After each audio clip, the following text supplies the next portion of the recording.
Hold on tight for the next hour. You're entering into a place, a zone called the alternative to the alternative media. It's a place, a special place where even truth seekers fear to tread. All right, people, let's move like we've got a purpose. Affirmative.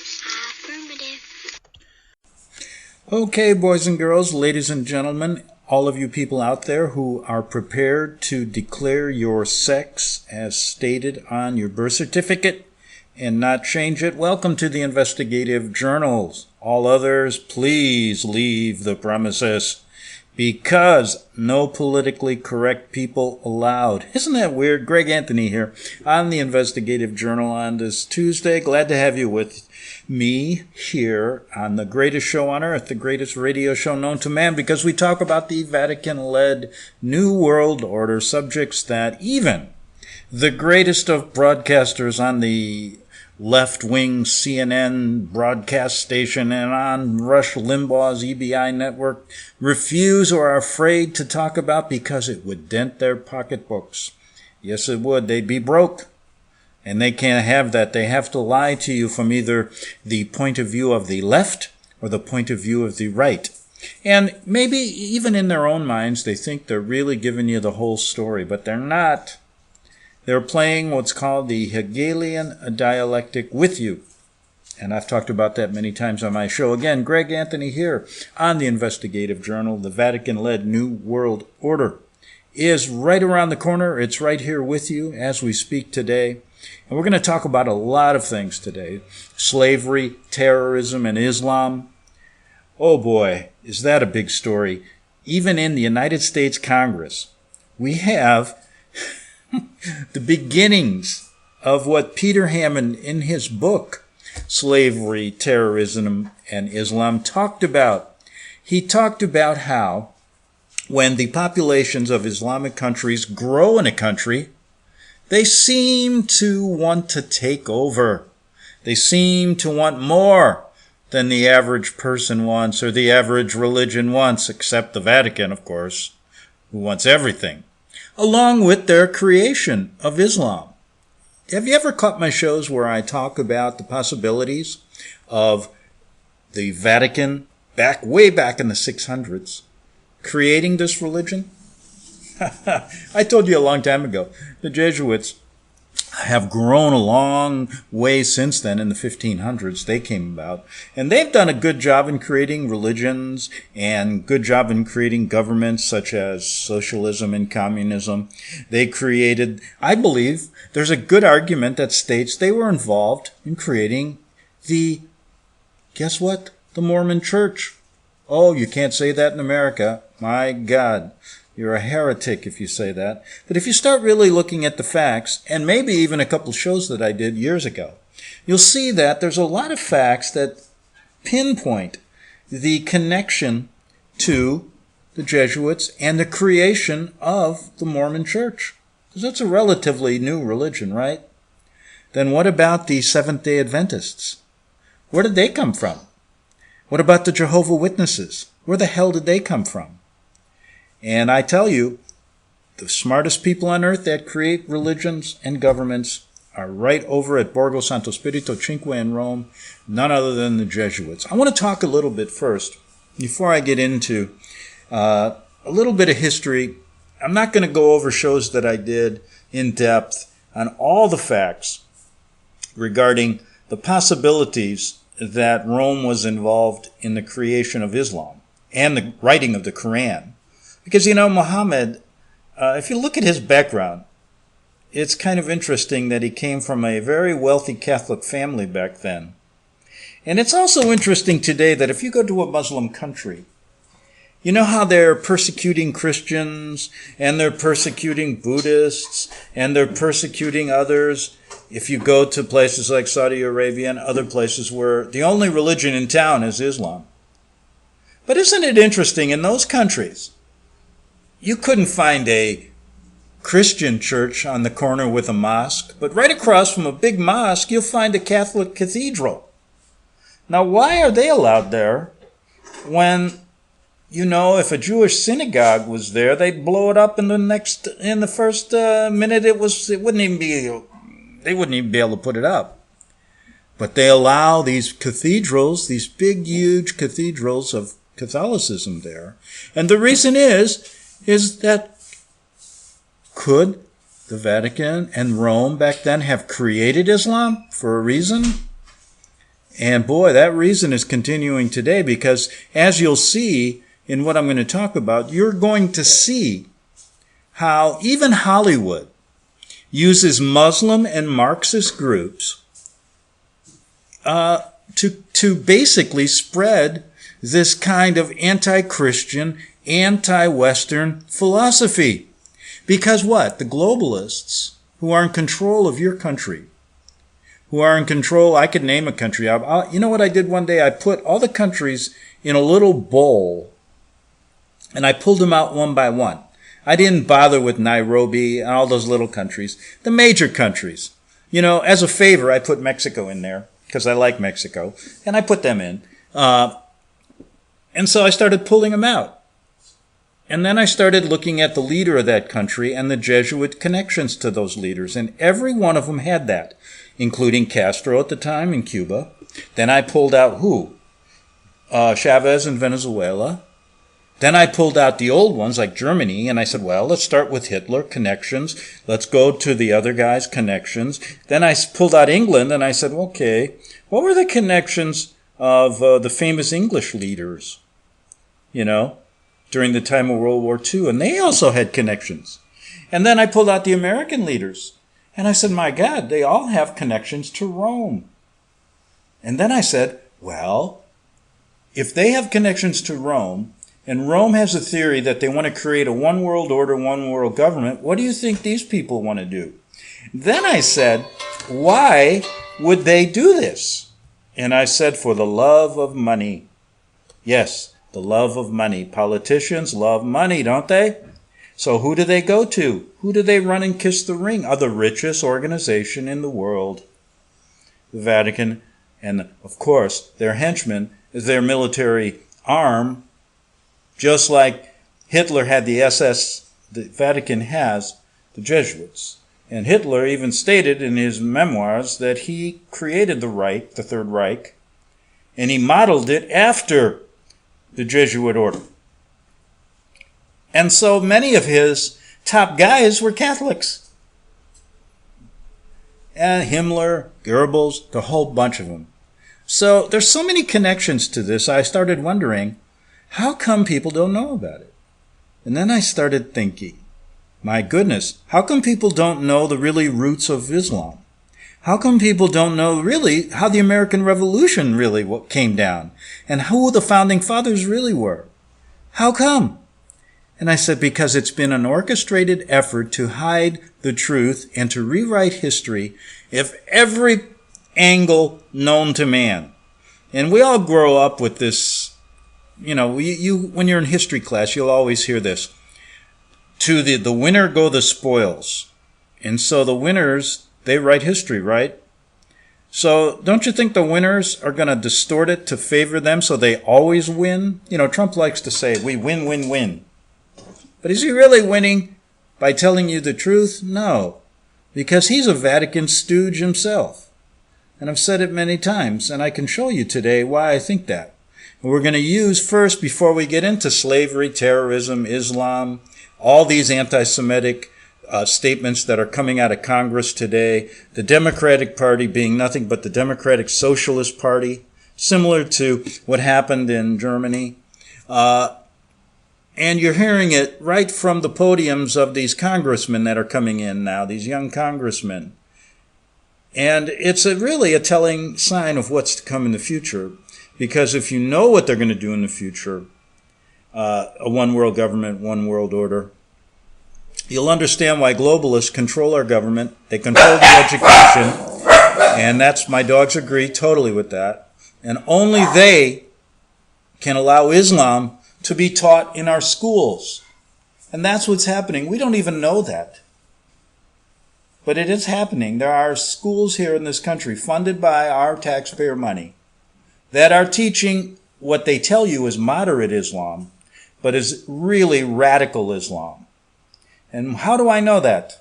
Bill Clinton seems to pop up. His name pops up a lot. And I'm going to use it twice with two examples. First with the China example, because it's happening, you're hearing it today.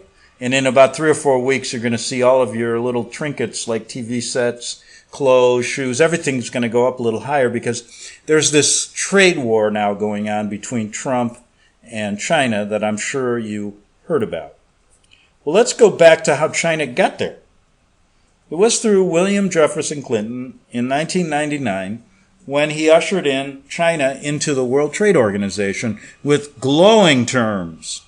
But really, what did these people do? They sold America out right there because in this trade agreement with China, it allowed for American companies to go do business in China. And the reason that he allowed that to happen was in order for American businessmen to use cheap Chinese labor so that they could make a fortune and then send back goods here. And, supposedly your bargain, your end of the deal was you're going to get a cheap TV set instead of paying, a little bit more if an American person built it and an American company built it here in America, which really would have been better off for everybody because we wouldn't have lost 50 to 60,000 million manufacturing jobs and 50 to 60,000 manufacturing companies, which that's what Clinton was doing. Taking America apart piece by piece, starting in 99 with China. Now, in that agreement, our companies were allowed to go to China on one condition, that the companies would give over their intellectual property to China for the, ability to work in China. So you could build a factory there, and you had the luxury, you could do it in China with cheap labor, but the Chinese government wanted to know how you did it. They wanted to know your secrets, how we do manufacturing in all different aspects, not even talking about our military secrets that they get. But really what it did was it sold America out because what China's goal, and if you read some of their statements, their goal is to take over as the world leader. That's been written. You can read it. They've written it. So I guess our government people are really stupid. But I don't think so. I think it's a goal. I think it's a plan they had. Because Clinton said some really glowing things to America, how we were going to benefit, how we were going to keep China at bay, how they weren't going to, but it was all lies. And so you would think when George Bush came in, when the changeover from Democrat to Republican came in, that would change because, of course, a Republican's going to be on the side of America, right? No, it got worse with Bush. And then it got worse with Obama. But really the key was us letting our companies go over there for a financial incentive, of course, for the rich people, not the American workers. And what China could do was steal all of our secrets. So then what China's goal was, at that point, why do you need the American business? They can do it themselves. Not to mention all the other investments and things they did here, not only in the overt manner they did things, but in the covert manner that they did things here with, sending, it's an incredible story of how America sold us out to China. And Clinton was a key to this. Bill Clinton. He also selling us out to Islam, and I'll get to that in a minute, when it started in 1990. He was a son of a bitch, if you want to know the truth. Because he has, him and Hillary, the witch and the wizard, or whatever you want to call them, connected to, guess who their mentors are? Carol Quigley, and then a guy by the name of Pierre de Chardin, Jesuit priest Pierre de Chardin. You can read Hillary talking about them. And then you can read about Carol Quigley and his connections to the Jesuit. Those were his mentors. So they are Jesuit bound. When they're bound and tied to them. And they're globalists. And they've been selling us out forever. All they do is tell us a story. But look what happened in China. Everything Clinton said was a lie. Then everything Bush said was a lie. Everything Obama said was a lie. He started selling us out to Iran and the Muslims. And we'll get to that in a second half hour. I want to finish with China because then this is giving you a good background on why we're in the position we are and what's going to happen in the future. Because if you think that Trump is on your side, forget it. He may seem like it for today. Maybe for the next 2 years he may be. But that's not his role. Now let me explain what I think should be talked about. If Clinton sells out America to China, during this period of time, we're talking now about tariffs. But does anybody really know what the tariffs were before this? Well, for most of the history, the tariff, we're just talking about tariffs without stealing of intellectual property and all the shenanigans that are going on there, which really is the downfall of it, was the downfall. And the idea that I have to know that Clinton is working with the Jesuits to bring America to its knees, as well as Bush and Obama and Trump. But if you look at just the tariffs, for a long time, China would charge us 10% tariff on anything that we sent to them. And the estimates were, this year, $179 billion worth of goods. A lot of farming goods, soybeans especially, a lot of soybeans, a lot of things like that going to China. And we were charged a 10% tariff. Now, China brought in their goods here at a 4% tariff. That was the deal before all this tariff stuff was starting to talk of us. So there were tariffs. So China's paying 4%. We're paying 10%. That's not fair. But the real kicker here is that China last year brought in roughly $579 billion in goods. So there's a big trade deficit there. And they were paying a less tariff. So in comes Trump on a white horse. And out of nowhere, you start hearing the trade deals. You know, Trump got into office with this idea to make America great again, to make America strong again, to make America free again. And one of his, big topics was to straighten out the trade deficits and the lopsided trade agreements with all these countries that these so-called terrible presidents got us into. And then he began hammering China. And all of his people began hammering China. And that's what you're hearing now. And so apparently what Trump did during their negotiations, he raised the tariff to 10% on a certain number of goods coming into America. So he raised it from 4 to 10. And then we heard in the news that China had agreed to certain terms in the new trade deal that were going to preclude China from getting any more of our intellectual property, which sounds good, right? Which means, hey, they're not going to steal anymore, but maybe they've stolen enough already. And we're going to stop this kind of flow of American companies into China and keep them at home so we can make our own TVs and our own shoes and do what we used to do. When America was founded, there were people actually that made shoes here, and they were American made because we didn't trade with these countries like we do today. So Trump says, okay, if you sign on the dotted line to all the things we agreed upon, which the Chinese supposedly said yes to, I'll get rid of that 10% tariff, and we'll even it out we'll even everything out. Whatever we sent to you, you sent to us, it's going to be even Steven. Not even a 6% differential. But apparently over the weekend you heard, last Friday you started hearing that, China just reneged on this agreement. And so in retaliation, Trump said, oh boy, you can't do that. If you said you're going to do something, you got to do it. Well, since when in politics did anybody ever shake hands and agree on anything and follow through with it? You're more apt to get a stab in the back than you are a handshake that means anything in politics. So Trump then says, forget about it. Get back to the United States. So China sends a delegation here last Friday, and he said, if you don't follow that agreement that you originally agreed upon, I'm raising the tariff to you to 320 to 25%. on over $300 billion worth of goods, whatever. And if you don't do it after a certain period of time, I'll double it. Meaning doubling not the percentage, but the amount of goods coming in. So China leaves America stating, we didn't reach an agreement. Trump enforces the 25% tariff. The stock market tumbles, as you saw Monday. And Trump says, we're in the driver's seat here. And China says, wait a minute. We're going to put an extra tariff on 60 billion of your goods, which they did.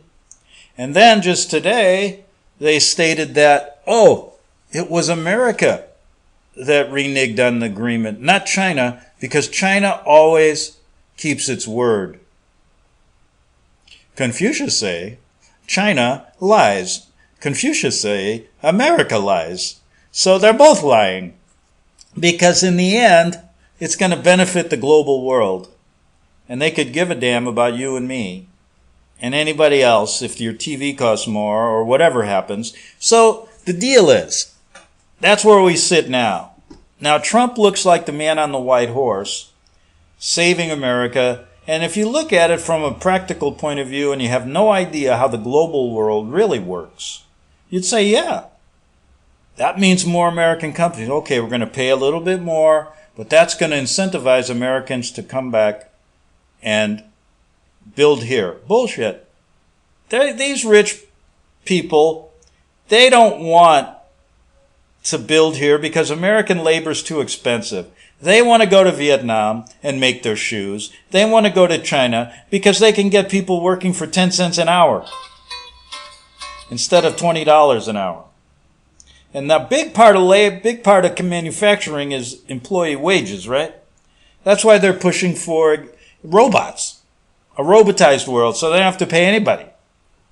So, and guess who's moving forward? America and China they're really going crazy to get what? Two things. 5G internet, which is the Internet of Things, and a robotized world. That's what this is about as well. Because the first country that does that is going to outdo the other one.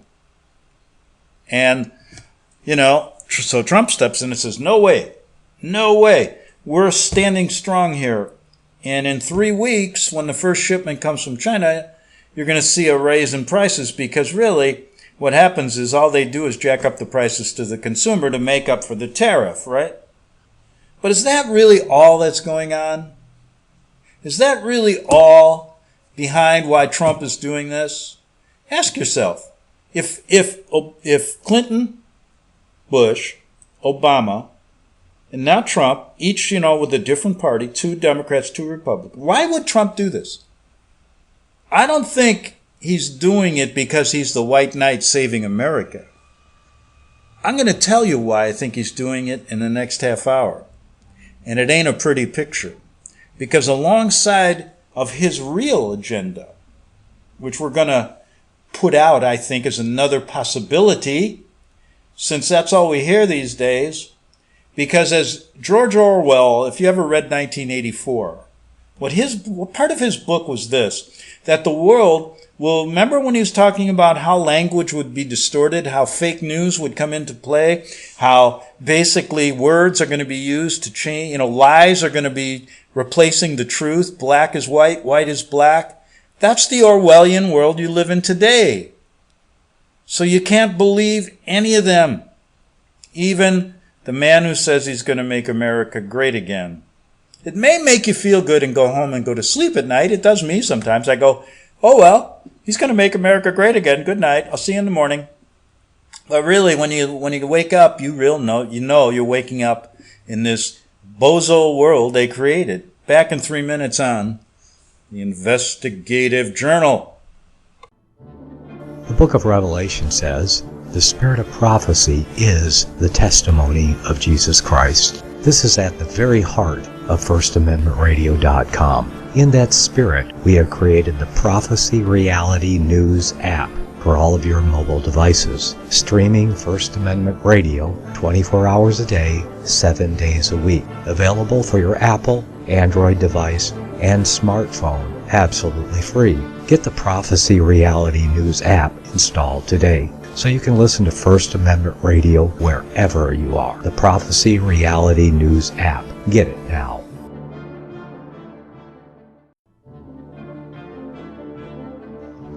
Visit crosstheborder.org, CROSS, crosstheborder.org, to get your print, EPUB, or PDF version of Nicholas Arthur's new book titled When the Third Temple is Built. That's crosstheborder.org. When it comes to prophecy today, much of the evangelical Christian world has their eyes on Israel, waiting and watching to see when the third temple will begin to be built. The plans are drawn. The Jewish people are eager. Most evangelical Christians today believe that the rapture will happen before the third temple is built. Hi, I'm Michael Eugene. I was taught that Daniel's 70th week was in the future. Is that really what the Bible teaches? Have we searched the scriptures and found this to be true? Why is it so important for a re-established Israel to build a third temple in Jerusalem?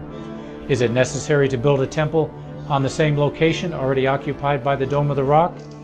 Is it necessary for sacrifices to take place in the temple on Temple Mount? Is there really a rapture followed by 7 years of tribulation? What is the New Testament temple? Can we identify history and prophecy? Who is the first beast in Revelation chapter 13? Who are the 7 kings in Revelation 17? I have asked all these questions, and I have found Nicholas Arthur's new book, When the Third Temple is Built, answers all these questions and more using Scripture to interpret Scripture. The Bible says that no prophecy of Scripture is of any private interpretation. Nicholas shows us in his new book, When the Third Temple is Built, how the Bible interprets prophecy and not man's private interpretation. Visit crosstheborder.org, CROSS, crosstheborder.org, to get your print, EPUB, or PDF version of Nicholas Arthur's new book titled When the Third Temple is Built. That's crosstheborder.org. The following program is labeled dangerous and off limits by the supreme Jesuit command. But stand tall, people. Listen up, and you may just learn something. Oh, dear Lord Jesus, this ain't happening, man. This can't be happening, man. This isn't happening. Okay, folks, that was a quick 3 minutes. Boys and girls, ladies and gentlemen, those of you who are prepared to designate your true sex at the opening of the show and not change it by the time the show's over, and show me your birth certificate, you can listen. The rest of you people who think because you wake up one day and you think you're a woman and you're actually a man, you can't listen to the show. Just please leave. I can't take it. So anyway, back. You guys are so lucky to get this show. I can't believe how lucky you are to get this radio show. Greg Anthony here on the First Amendment radio station, doing this for a long, long time for one solid reason. Because you need to hear the other side of the story. Who used to say that? That's a little trivia question. But anyway, the other side of the story, as you get deep, deep, deep into globalism now in 2018, isn't, something that you're going to be able to really get your hands around unless you include the Vatican-led New World Order. And that's been taboo for years. And, it's been taboo for hundreds of years. Why do you think a lot of these people in the old days got killed? Or why do you think they used to cut people's heads off? And why do you think the Inquisition was there?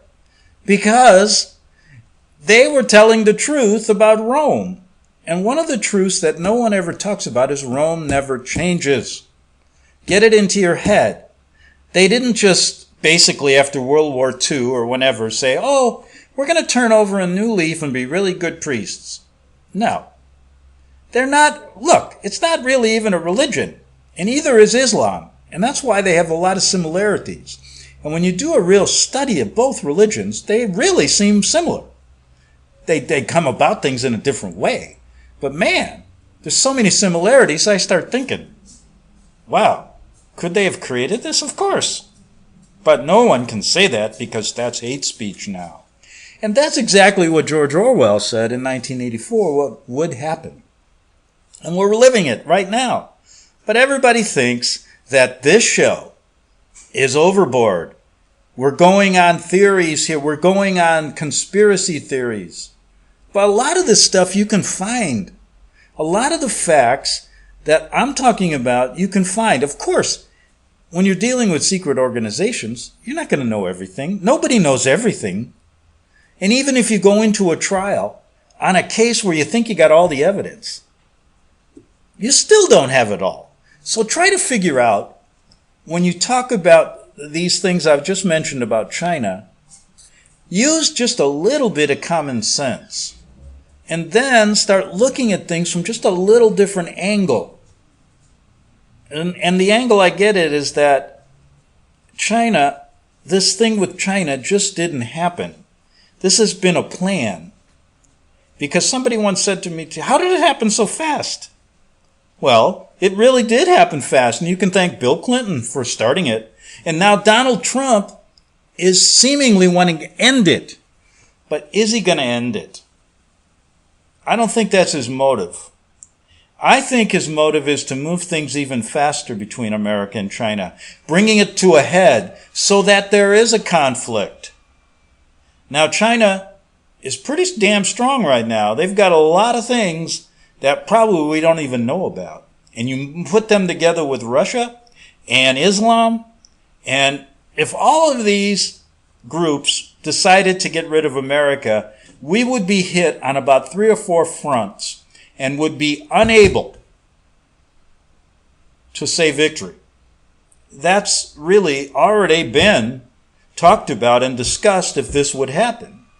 There's no way America could survive it. And so I'm saying Trump's idea with China now seems like he wants to end, but they're not going to end all of what they planned all these years just because there's Donald Trump and a few Americans who agree that America should be first in the world and keep nationalism when they want a global world. And by the way, half of America wants a global world too, so it's just a matter of time. So why is Trump supposedly dropping the hammer on China? Now, some people are going to say, oh, he's going to change everything. No, I think he's doing it to further the cause of China, to bring it to a head right now, and to bring conflict and bring more problems that are going to lead to the downfall of America quicker than if we just continued on the same intellectual property theft and all the things going on today. And think about it. Maybe China does have everything they need now. They've had what? Not even before the 90s, they were doing a lot of things here. Islam, of course, is stronger than ever. And you can thank Barack Obama for that. And now we sit with this real interesting question. Then I'm going to get to Islam. Trump, why is he forcing China's hand? I think he's forcing it so that we move the conflict, like I said, to a head a lot faster.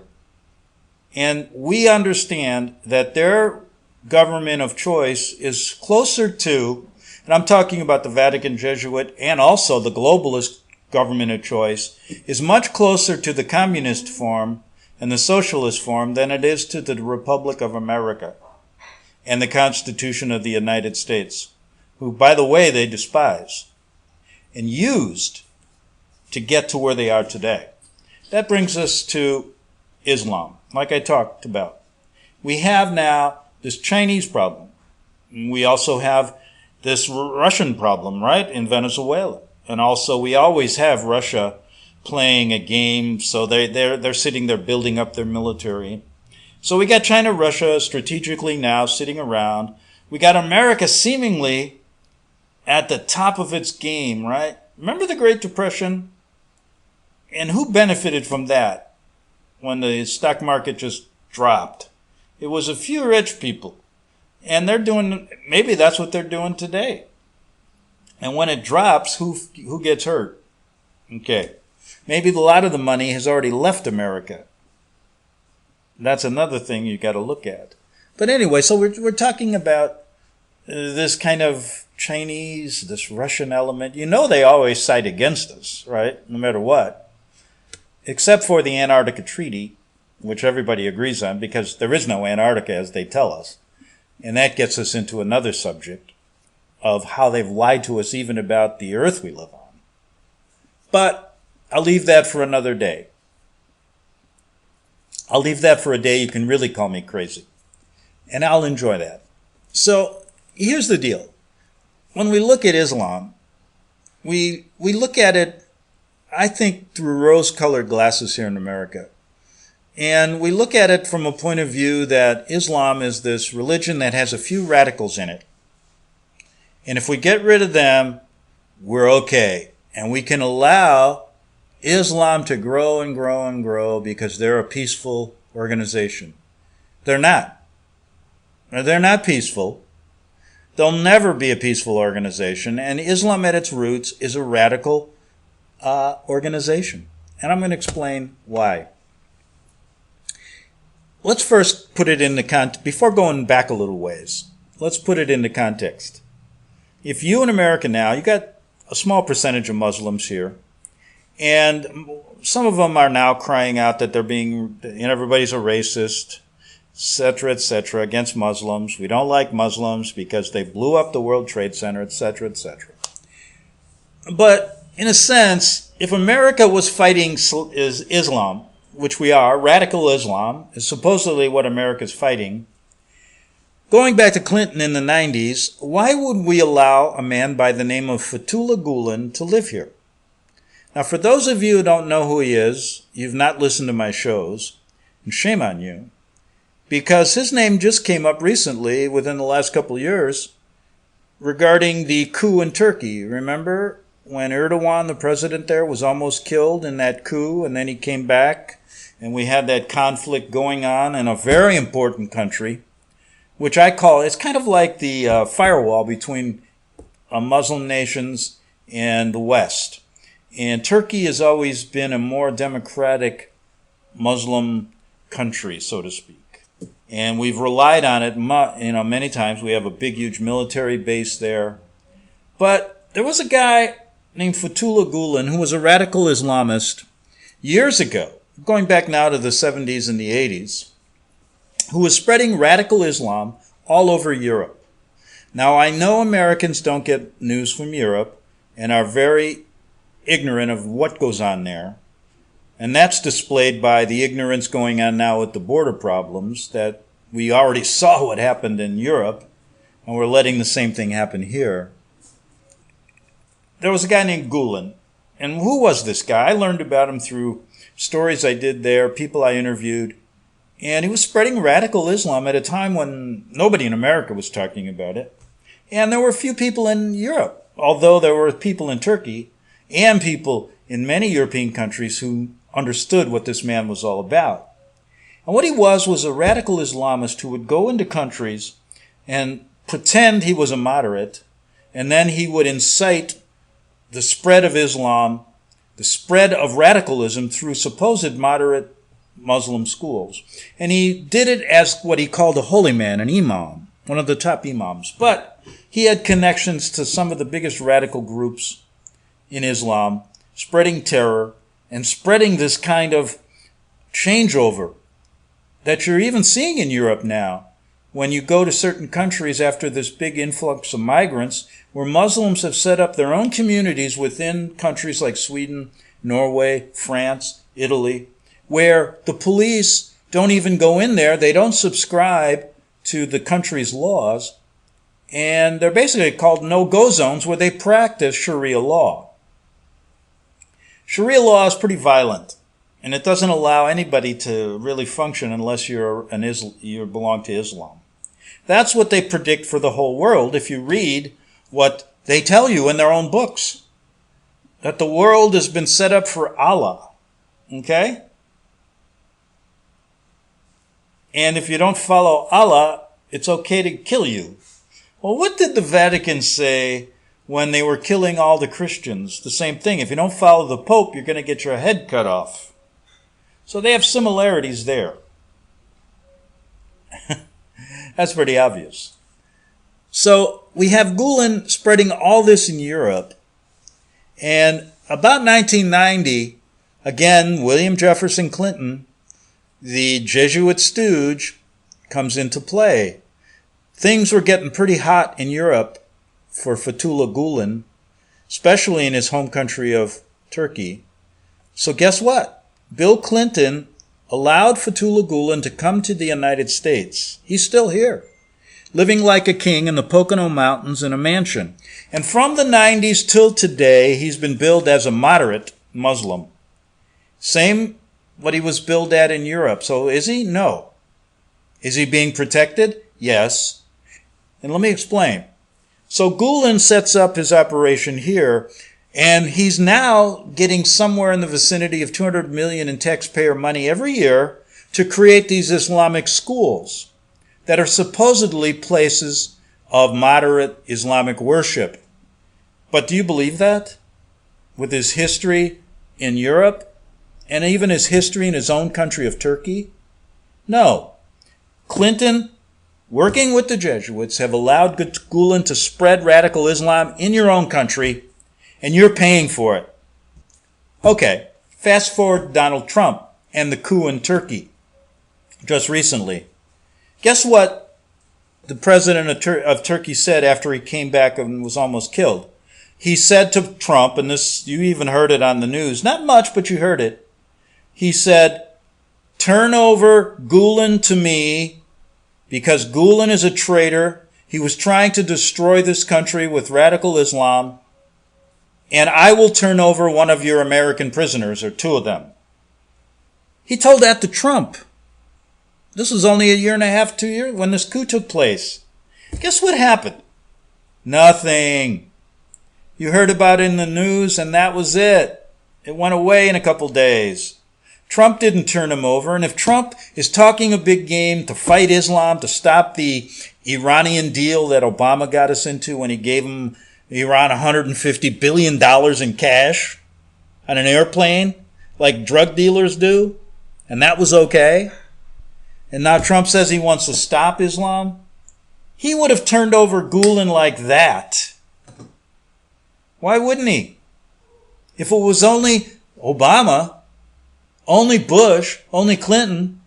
So you had two Republican presidents and two Democrats who should have, first, Clinton shouldn't have brought him here, and then Bush should have kicked him out, Obama should have kicked him out, and Trump definitely should have kicked him out if he's for America first. But he didn't, because he's allowing Islam to spread here as well. He's just talking a good game. And you know what Trump has done? Not only has he talked a good game, he has gotten everybody's attention away from the really important things and onto him and this America great thing. Everybody's like, mesmerized. Exactly what Hitler did. I'm not calling Trump Hitler. I'm saying that's what they did in Germany. The same thing. And the people were blindsided. And remember, they repeat history over and over again. Why? Because it works.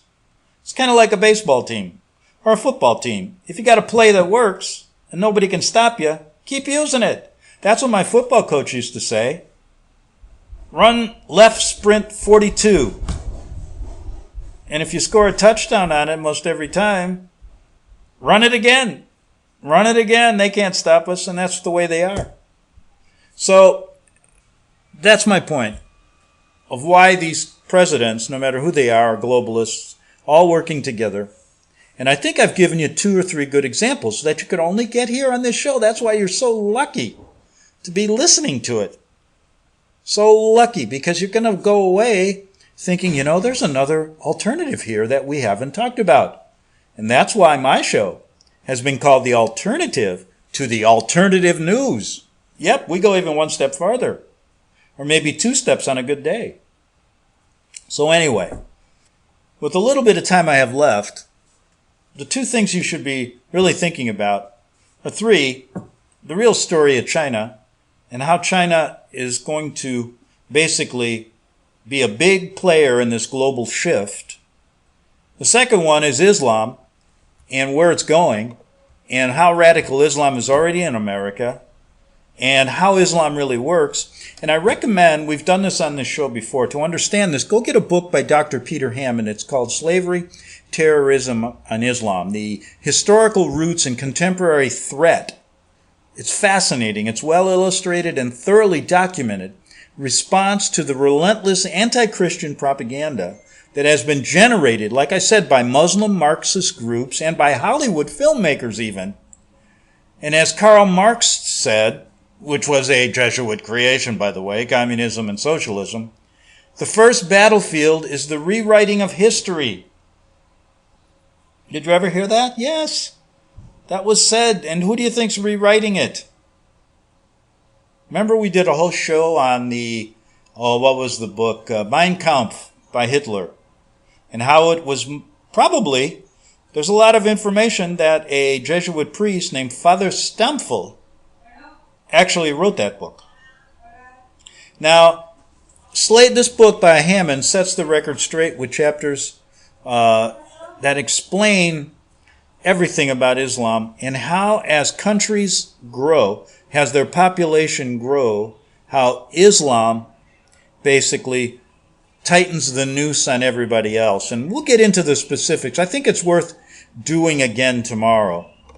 I really do. I think it's worth going into tomorrow again because it's really good. So, the three things you have to look at. Look at this book. I'm going to come back and give you some statistics from it tomorrow, which exactly show you why even you're hearing Islam now in the halls of Congress spreading its wings, so to speak, right in front of the American people. And it really goes hand in hand with what Peter Hammond says in his book.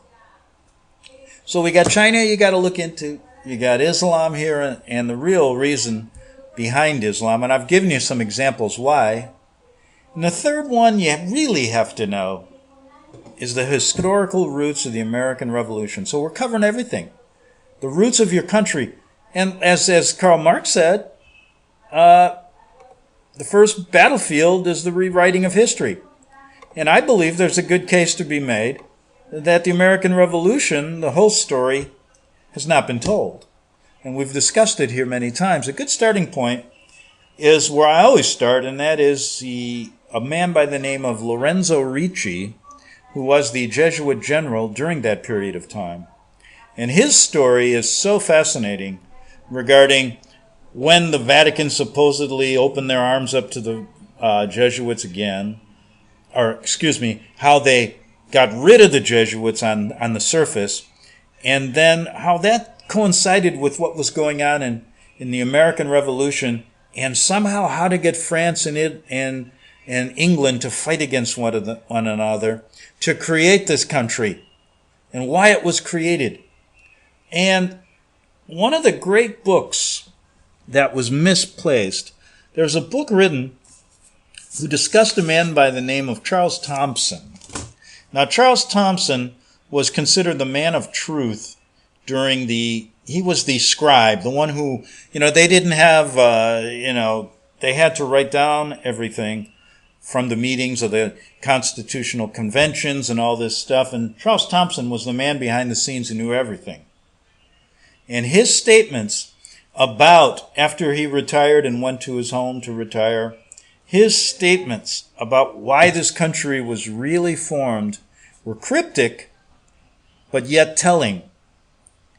And it's only documented in a couple of books, but it gives you a real good backdrop and a proof, good starting point, at least enough to whet the interest of any historian. Of what he said behind the scenes of what went on with the real founding fathers, and also the ones that I mentioned here, the certain Vaticanites, Jesuit priests, who should be considered founding fathers of the United States, especially Lorenzo Ricci. And there's enough information to begin that study and to look for more. And I've done shows on that, and I want to talk a little bit about it tomorrow. And Charles Thomson said some very, very telling things. And so the third thing that should interest you, people who are concerned about the statements that I make concerning globalism, how Trump and all these people are involved, as well as the Jesuit-Vatican connection. And I've given you some examples to show you how this really operates. And the connections between the Jesuits and the Vatican and the United States government are so obvious. And, we do, every now and then you're going to get a study that comes out. They show the Jesuit connections to all of our diplomats, Georgetown University's importance, and how they formed the School of Foreign Service, etc., etc. The Jesuit influence, writing the Patriot Act before 9/11 by a Jesuit named Vindim, lawyer there. And plus all of these signs and symbols on our Capitol building showing this connection between the Vatican and this government. And that's the hidden story. And if you put it all together, let me tell you something. A lot more makes sense of what's going on today and where we're going. And it's only a matter of time before this world becomes a one-world government, one-world religion, making it so much easier to control you and me. So much easier. And what a terrible world that'll be. Just look at what they're doing to it today. All this crazy stuff going on in America and the world. There's a reason for it. I think we've touched on some really good things. Back tomorrow on the Investigative Journal. The book of Revelation says, the spirit of prophecy is the testimony of Jesus Christ. This is at the very heart of FirstAmendmentRadio.com. In that spirit, we have created the Prophecy Reality News app for all of your mobile devices, streaming First Amendment Radio 24 hours a day, 7 days a week. Available for your Apple, Android device, and smartphone, absolutely free. Get the Prophecy Reality News app installed today so you can listen to First Amendment Radio wherever you are. The Prophecy. Since the beginning of time, kings have sought it, nations have fought for it. It has been traded, it has been borrowed, it has been purchased, it has been stolen. There's a reason for it. To secure the blessings of liberty to ourselves and to our posterity. Invest with the security of gold and silver. Call Discount Gold and Silver Trading at 1-800-375-4188 or visit discountgoldandsilvertrading.net. Listen to Financial Survival with your host Melody Cedarstrom right here on FirstAmendmentRadio.com at 4 p.m. Eastern or 1 p.m. Pacific Time.